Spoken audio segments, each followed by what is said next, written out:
ዳጣና ናታን አብረው እየተመገቡ ዳጣ ትንካላት በኋላ ኤቢ መታ ውሃ ጠጥታ አንድ ጉድ ሳትሰሚማ አትሞችም በማለት እንግዲህ ሰላም ያረገዘችው ወይ ከናታን ወይ ከአባዬ ሊሆን እንደሚችል ነግራቸው የሁለታቸውን ልብ ቀጥ አድርገዋለች። ዳጣ እየተነጫነጨች ኤቢ ምን ሆነሽ ነው? የታሰበው ሁሉ አይወራም። አንዳንድ እውነቶች እየታዩ እንኳን ስም ይባላሉ። የመጣልሽን ሁሉ እንዴት ትናገሪያለሽ? በማለት እያበደችባት ነው የምትገኘው። ናታን ደግሞ እጅግ በጣም አስቀያሚ ሰው ነሽ፣ እንዴት እንደዚህ ብለሽ ታስቢያለሽ? አባትሽን እንዴት ብለሽ ትጠረጥሪያለሽ? ሌላ ሰው ይሁን ለእናትሽ እንኳን አታስቢም ወይ? በማለት ይነታረካሉ። በሌላ በኩል እንግዲህ መኝታ ቤት ውስጥ ውሃና ወይዘሮ ማርታ ስለ አዲሱ ቤታቸው እያወሩ እየተጫወቱ ደስተኛ ሆነው ነው የሚገኙት። አልፎ አልፎ ግን ከሳሎን የሚመጣ ጩኸት እየተሰማቸው ነው የሚገኘው። ውሃን ሂጅና እይ እነማናቸው የሚጨቃጨቁት ስትባል አልሄድም ኤቢ ትመታኛለች፣ ባለፈውም እኮ እኔንና ምጥንን በጥፊ መታናለች በማለት ባለፈው ሰላም እረረበ ብላ በላከችላት መልእክት የተነሳ የተመቱትን ምት ታስታውሳታለች። እናም በኋላ ግን ድምጹ ከረረ ሲል አብረው ወደ ሳሎን ይሄዳሉ። የተፈጠረውን ውዝግብ ምንም ሳታቅ እንግዲህ ወይዘሮ ማርታ ናታን ይቺ ሰው አይደለችም በማለት እያመናጨቀ ኤቢን ወደ መኝታ ክፍሉ ሲሄድ ከናታን ጋር ተጣለሽ ማለት ከባድ ጥፋት ፍተሻል ማለት ነው። አንቺ መቼ ነው ግን ትምህርት የምትወስጂውና የምትስተካከው? በማለት እናትየው ተማራ የራስሽ ጉዳይ ብላ ወደ መኝታ ክፍሏ ተመልሳለች። ውሃም ልክ እንደ እናቷ የራስሽ ጉዳይ ከናታን ጋር ብልሽ መጣለች ጀምርሽ ብላ የናታን አክሽን የደገመች እናቷን ተከትላ ሄዳለች። ናታን ላቶ ደረጀ የኤቢ አስቸጋሪነት በጣም ጣራ እንደነካና ጭራሽ የማይታሰቡ ነገሮችን እያሰበች እንደሆነ እየነገረው ነበረ። አቶ ደረጀም እጅግ በጣም ከአቅሙ በላይ እንደሆነችበት ለናታን እየገለጸ ነው የሚገኘው። አንድ ነገር ግን እዚህ ጋር ኤቢን የተረዳት ሰው የለም ባይነኝ እኔ በግሌ ማለት ነው። ምክንያቱም ተንኮልና ሴራ ቢበዛባትም ግን የምታስባቸው ሀሳቦች ትክክል ናቸው። ሰውን ካለ ቅጥ ነው ወይዘሮ ማርታ የምታምነው። ኤቢ ደግሞ እጅግ በጣም ተጠራጣሪ ናት። ይሄ ባህሪዋ ነው እንግዲህ ከቤተሰቡ ጋር አላግባባት ያለውና አንዳንድ ነገሮች ላይ ያው ትክክል ሀሳብ ስለሆነ የምታስበው ማለት ነው። ቤተሰቡ ደግሞ እጅግ በጣም ረባሽ ናት በማለት አንዴ ስም ስለወጣላት ማንም ሀሳቧን ሊረዳው አልቻለም እና ታሳዝናለች። ያው በባዶ ሜዳ ልፋቷ መና እየቀረ ነው ማለት ነው። አርጁን እንደገና ፍቅሯ ግርሽቶበት ኤቢ ሰፈር ላይ ድድ እያሰጣ እየጠበቃት ነው የሚገኘው እና እሷም ወደ ውጭ ስትወጣ ካገኘችው በኋላ እዚህ ሰፈር እንዳደርስ አልተባልከም ወይ ፈረም ሀደል የወጣ በማለት እየተነታረኩ ነው የሚገኙት። በዚህ መካከል አቶ ደረጀ ለናታን እንግዲህ ኤቢን ወደ ውጭ እንደሚልካት ከአቅሙ በላይ እንደሆነ ወይዘሮ ማርታን በግድ አሳምኖ ግዴታ መሄድ እንዳለባት ከተነጋገሩ በኋላ በእግሩ ወክ እያደረገ ነበረ ወደ ቤት ለመመለስና ኤቢና አርጁን ያገኛቸዋል። እናም በዚህ መካከል ፍቅረኛዬ ነው የወደፊት ባሌ ነው በማለት ናታን ለአርጁን ታስተዋውቀዋለች።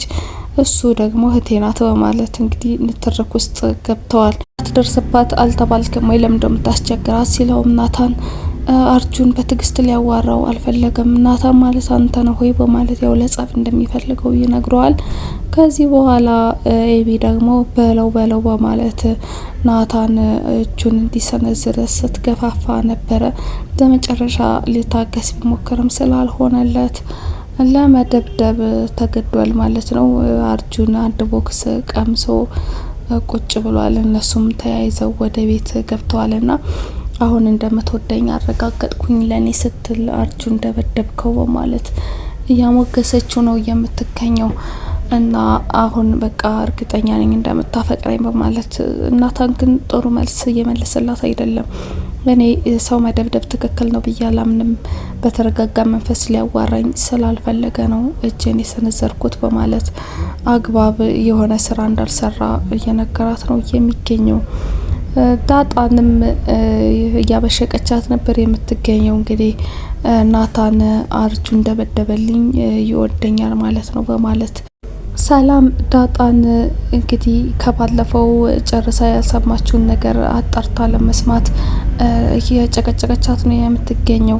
ንገሪኝ እንጂ የት ነው የተወለድሽው? የት ነው ያደግሽው? ወላጆችሽ እነማን ናቸው? የሚለውን ጥያቄ ዳጣ ደግሞ የባለፈውን ስህተቷን መድገም አልፈለገችም።